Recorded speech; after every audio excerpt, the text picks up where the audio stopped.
मराठा समाजामुळे भुजबळांनी नाशिक लोकसभा मतदारसंघातून माघार घेतली अशी टीका मनोज जरांगे यांनी केली होती। यावर भुजबळांना विचारले असता मी कोणालाच घाबरत नाही, मराठा समाज सुद्धा माझ्यासोबत असल्याचे भुजबळांनी स्पष्ट केले।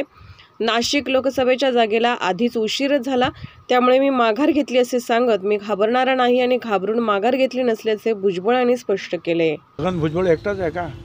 आमच्याकडे दुसरे आहेत ना, आमचे आमदार आहेत, आमचे माजी खासदार आहेत, देविदास पिंगळे सारखे अनेक लोक आमच्याकडे आहेत बोलणारे, उभे राहू शकणार। मी नावं सुद्धा सांगितले तुम्हाला। आता माझा तो प्रश्न मीच विचारतोय ना, सगळ्या अख्ख्या महाराष्ट्राचं झालं तरी नाशिकचं सुटत नाही काय? आणि त्यामुळेच तर मग मी म्हटलं बा ठीक आहे, माझ्यामुळे अडत असेल तर मी बाजूला होतो, सोडवा लवकर काय ते, तरी अजूनही सुटत नाही। मला असं वाटतं पंकजानं जे आपला बीड सांभाळणं अतिशय महत्त्वाचं आहे काय, आणि त्यांनी तिथे निवडून यावं, पूर्णपणे तिथे लक्ष द्यावं। नाशिकमध्ये अगोदरच चांगल्या चांगल्या उमेदवारांची जे आहे तिथे लढाई सुरू आहे, त्याच्यामध्ये कुठे आणखी येत आहे सर? नाशिकला समर्थ आहेत, खूप समर्थ उमेदवार आहेत। तो काय आता तो बोलेल त्याला काय अर्थ आहे का? काय मी कोणालाच घाबरत नाही आणि मराठा समाजसुद्धा माझ्याबरोबर आहे तिथे।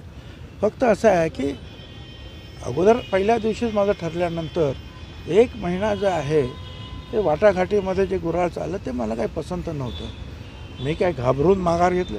मी घाबरणारा तर अजिबातच नाही, समजलं ना। आणि माझ्या पाठीमागे जे आहेत 5.5-6 लाख मराठा, त्यातले अर्धे माझ्याकडे आहेच, परंतु ओबीसी आणखीन तेवढेच आहेत, मराठा एवढेच, ते सगळे माझ्याबरोबर आहेत। आदिवासी 3 लाख बरोबर आहेत, आमचे दलित समाज 2 लाख आहे, मुस्लिम समाज 2 लाख आहे, परत उच्चभ्रू आणि इतर ज्यांना नाशिकचा विकास पाहिजे आहे ते माझ्याबरोबर आहे। सहजच 2 लाखाने मी निवडून येत होतो आरामामध्ये। पण असं आहे ना की ते मान सन्मानाने होत नसेल आणि माझ्यामुळे जर वाटाघाटी अडत असतील तर मी म्हटलं बा मी बाजूला होतो, संपला विषय।